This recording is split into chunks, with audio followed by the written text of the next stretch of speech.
जय श्री राम। हर हर महादेव। आज हम अपने सनातन जीवन शैली के बारे में थोड़ी विवेचना करेंगे। हमारे सनातन जीवन शैली किस प्रकार की थी और उसका महत्व क्या था, इसको जानना आजकल के समय में और भी अधिक महत्वपूर्ण हो गया है, क्योंकि आजकल के समय में आधी व्याधि का प्रकोप, समाज का विघटन, बढ़ता अपराध, व्यक्तियों में नैतिक मूल्यों के प्रति अरुचि, बड़े बुजुर्गों के प्रति अनादर की भावना इत्यादि कई प्रकार की विकृतियां उत्पन्न हो गई है। और इसका मुख्य कारण अपने वास्तविक सनातन जीवन शैली को नहीं जानना है।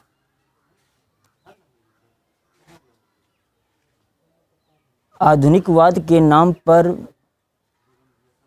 हमने पाश्चात्य जीवन शैली के संस्कृति को, आचार विचार को, आहार विहार, पोशाक, विचारधारा इत्यादि सबको अपना लिया है, और जिसका भीषण परिणाम देखने को मिल रहा है।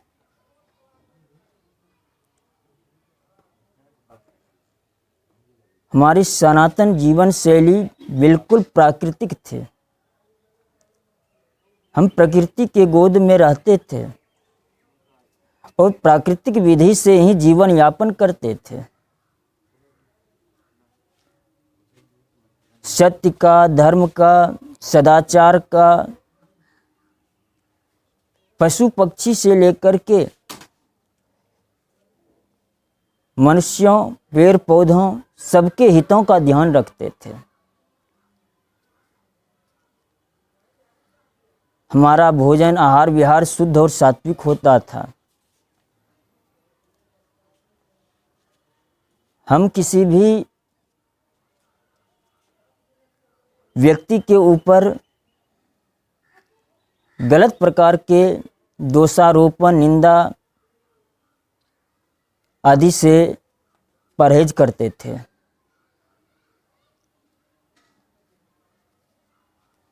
ब्रह्मचर्य आदि का नियम का पालन भी होता था, और जिसका यह परिणाम होता था कि उस समय के व्यक्ति मेधावी, स्वस्थ और दीर्घायु होते थे।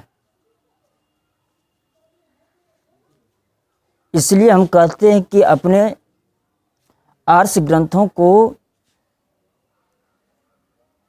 अवश्य जानना चाहिए।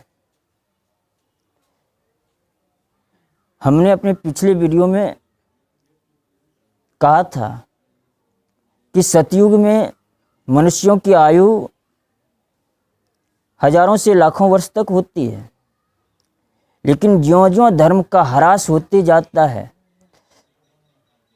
उस अनुसार आधी व्याधि में भी वृद्धि होने लगती है, और मनुष्य की उसी क्रम से आयु में भी क्षय होने लगता है, और उसी क्रम से कलह, विवाद, भ्रष्टाचार, अपराध भी बढ़ने लगते हैं।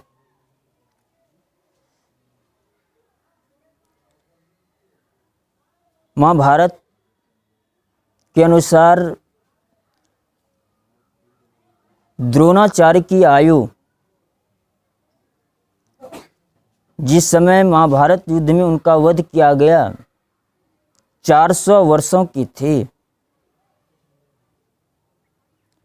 भीष्म पितामह की आयु तो उनसे अधिक ही रही होगी। क्या इतनी लंबी आयु की कल्पना आजकल लोग कर भी सकते हैं? क्या आज के चिकित्सा विज्ञान में इतनी क्षमता है ऐसा स्वस्थ, निरोग और दीर्घायु जीवन प्रदान कर सके?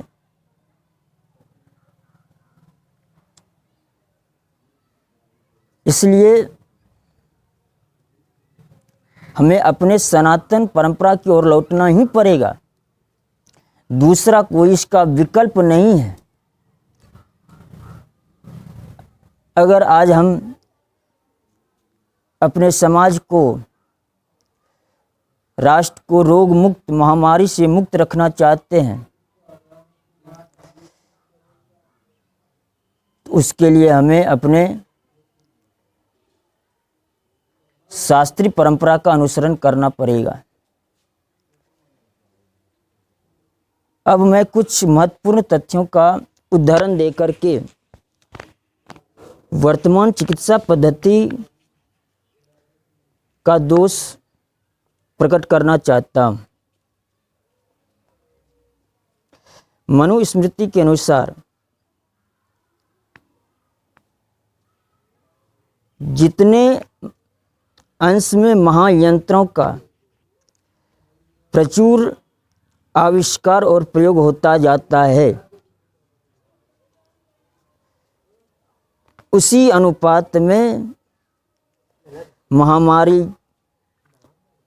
भूखमरी, बेरोजगारी, भ्रष्टाचार, अपराध इत्यादि भी बढ़ने लगते हैं। इसलिए हमारे ऋषि मुनियों ने महायंत्रों के प्रयोग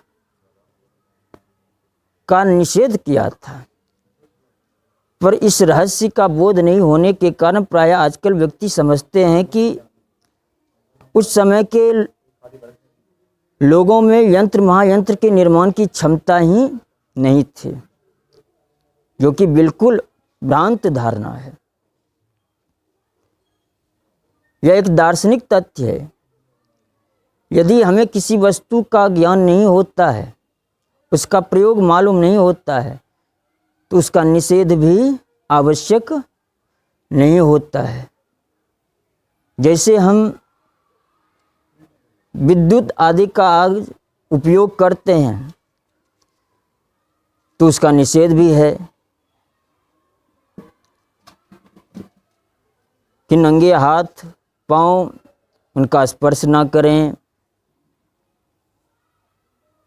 उसके हानि से हम बच सकें। अगर महायंत्रों के प्रयोग आविष्कार की क्षमता नहीं होती तो फिर शास्त्रों में इनका निषेध क्यों होता? इसका अर्थ है कि हमारे ऋषि मुनियों को इन यंत्र और महायंत्रों का दुष्परिणाम पहले से पता था, इसलिए इस ओर कभी उन्होंने ध्यान ही नहीं दिया। और यह बात तो आजकल के उदाहरण से भी सिद्ध है। ये तीव्रतम यातायात, वायुयान, ट्रेन आज अगर नहीं होते तो क्या वर्तमान में जो महामारी आदि के प्रसार की बात कही जा रही है, यह संभव था? कदापि नहीं।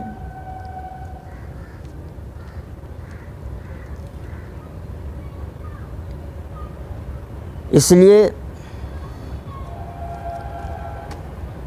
जितने अंश में हम यंत्र महायंत्र का प्रयोग करते जाएंगे, उतने ही अंश में महामारी जैसे भीषण उत्पात और भी अन्य अपराध आदि की प्रवृत्ति बढ़ती जाएगी।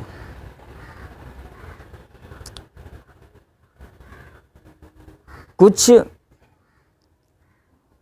और भी महत्वपूर्ण तथ्य हैं।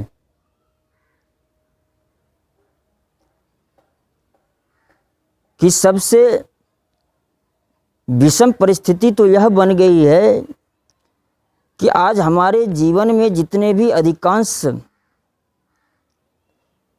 सुविधा युक्त यंत्र आदि है और उनके लगातार प्रयोग के कारण शारीरिक श्रम नहीं होने के कारण भी व्यक्ति रोग के शिकार होते हैं।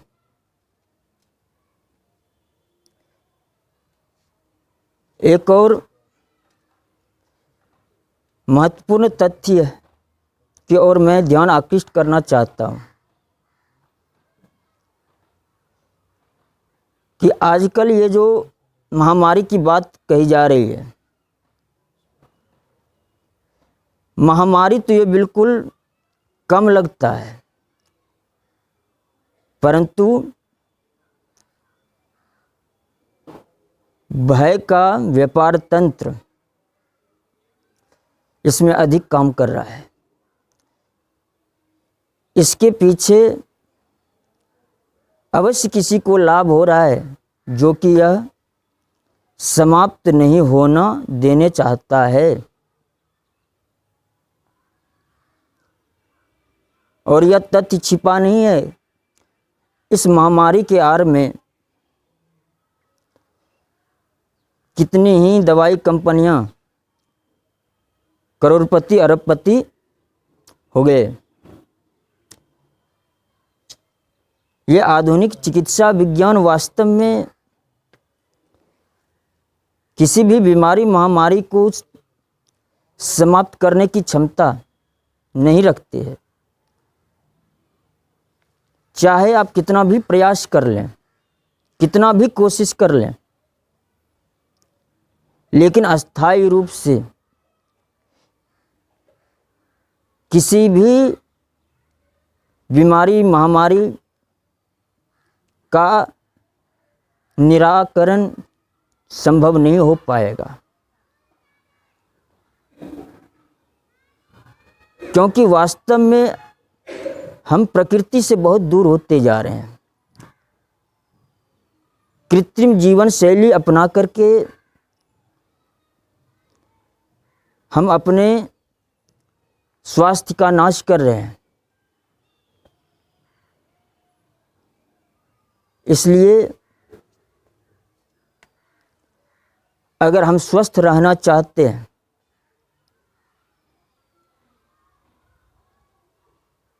तो हमारी जो जीवन शैली पूर्ववत प्राकृतिक थी, समय पर सोना, समय पर जगना, समय से खाना, शुद्ध जल, यंत्र आदि के द्वारा जो नहीं हो परिष्कृत, प्राकृतिक रूप से जो भूमिगत रूप से प्राप्त हो, कुआं आदि का अगर प्राकृतिक रूप से विकास किया जाए, विकसित किया जाए, तो हम बहुत सारे समस्याओं का, बीमारियों का निराकरण करने में समर्थ हो जाएंगे। वास्तविक तथ्य तो यह है कि जितनी भी बीमारियां हैं उसमें से 80% बीमारी में तो डॉक्टर की आवश्यकता ही नहीं है। मात्र 20% बीमारी में, जैसे ऑपरेशन आदि, शल्य चिकित्सा आदि करने में ही डॉक्टरों की आवश्यकता है। अगर हम अपना खान पान शुद्ध रखें, संयमित रहें, तो 80% बीमारी का अपने आप निवारण हो जाएगा। हमारे शास्त्रों में एक महत्वपूर्ण तथ्य का उद्घाटन किया गया है कि पाप और रोग का अटूट मैत्री होता है। जहाँ पाप होगा वहाँ रोग होगा ही।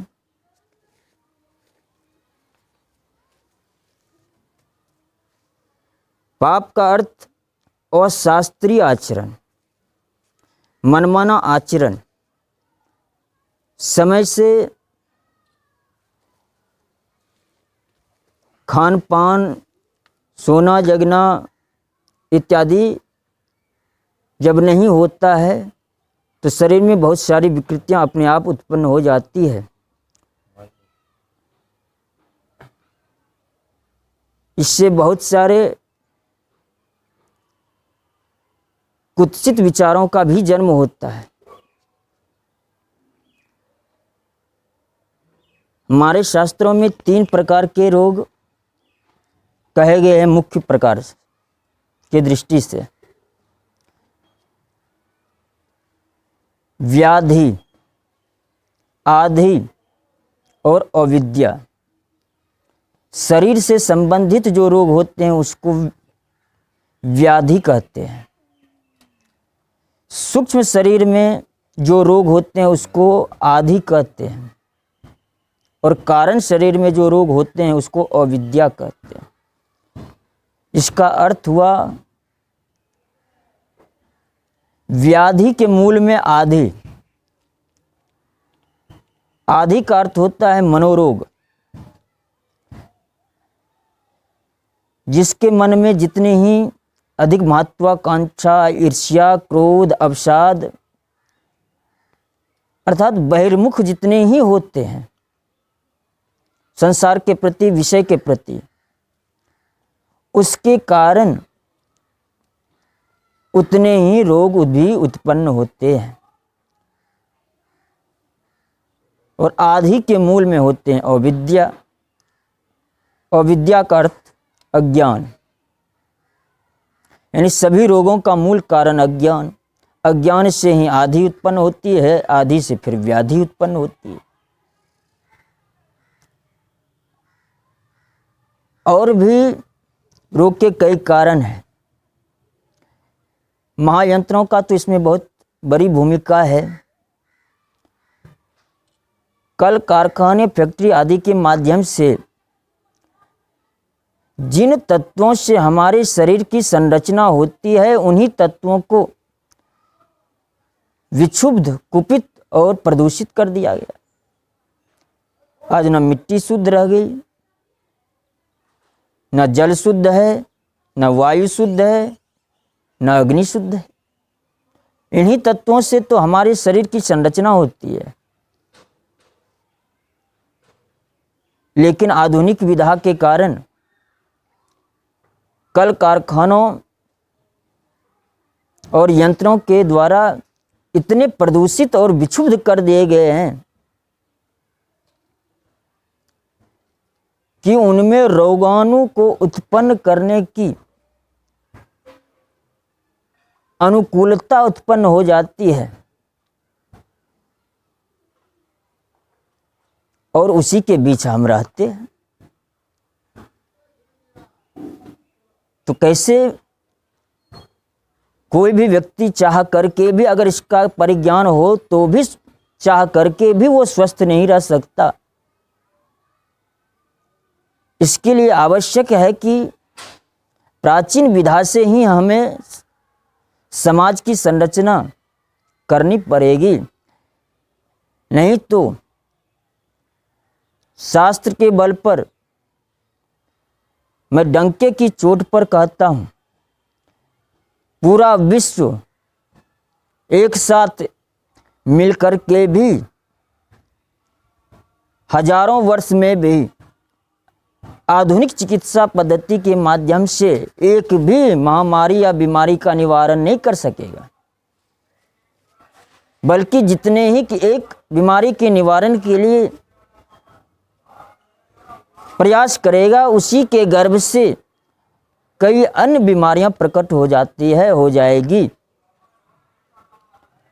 और इसका प्रत्यक्ष प्रमाण तो आजकल व्यक्ति स्वयं देख रहा है।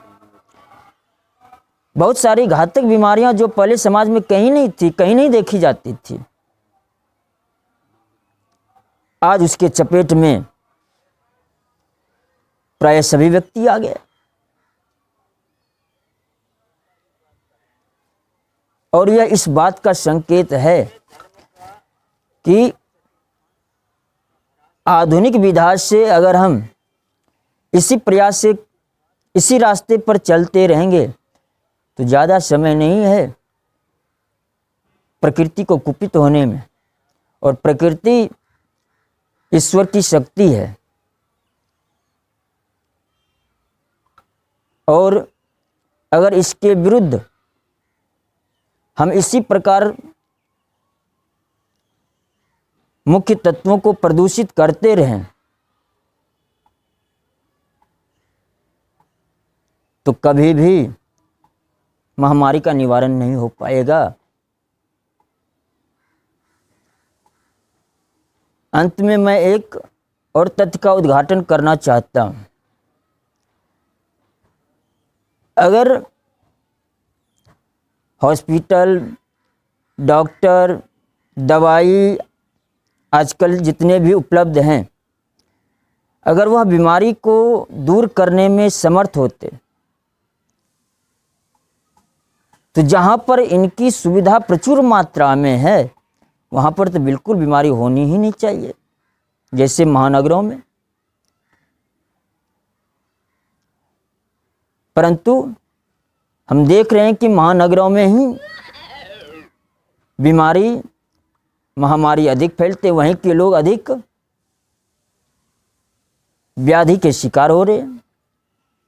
फिर उसकी तुलना में छोटे शहरों में कम, फिर उसकी तुलना में गांवों में फिर कम, फिर उसकी अपेक्षा वनों में रहने वाले लोगों में तो प्रायः नगण्य ही बीमारी पाई जाती है। अर्थात जहाँ पर जितनी सुविधाएं कम है वहाँ पर बीमारी भी उतनी ही कम है, और जहाँ बिल्कुल नहीं है स्वास्थ्य का विधान वहाँ तो बीमारी का नामो निशान भी नहीं है। जैसे किसी बंदर को, किसी कुत्ते को, किसी गाय भैंस को कभी कैंसर, डायबिटीज, ये महामारी नहीं होते हैं। इसका कारण क्या है? हाँ, पालतू पशु हो तो चूंकि वो मनुष्य के अधीन होते हैं, स्वतंत्र नहीं होते हैं, उसमें रोग हो सकते हैं। लेकिन जो स्वतंत्र रूप से जंगल में रहते हैं या घूमते फिरते हैं, पालतू नहीं है, उनको कोई भी बीमारी नहीं होती है। पशु पक्षी देख लीजिए, क्योंकि वो अपने प्राकृतिक आहार विहार पर जीते हैं, इसलिए उनको कोई रोग नहीं होता है।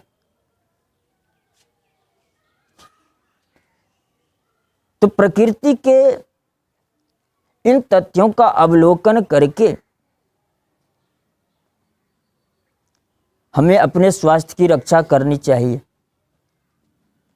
इसलिए हम इतना ही कहना चाहेंगे कि हम कोई स्वास्थ्य के विशेषज्ञ नहीं हैं। हाँ,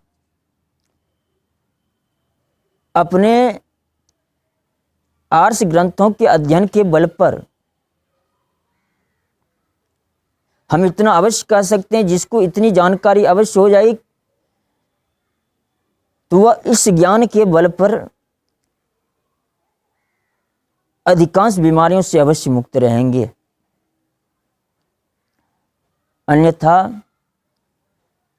आधुनिक चिकित्सा पद्धति में जाकर के उसकी कोई रक्षा नहीं कर पाएंगे। जय हिंद, वंदे मातरम।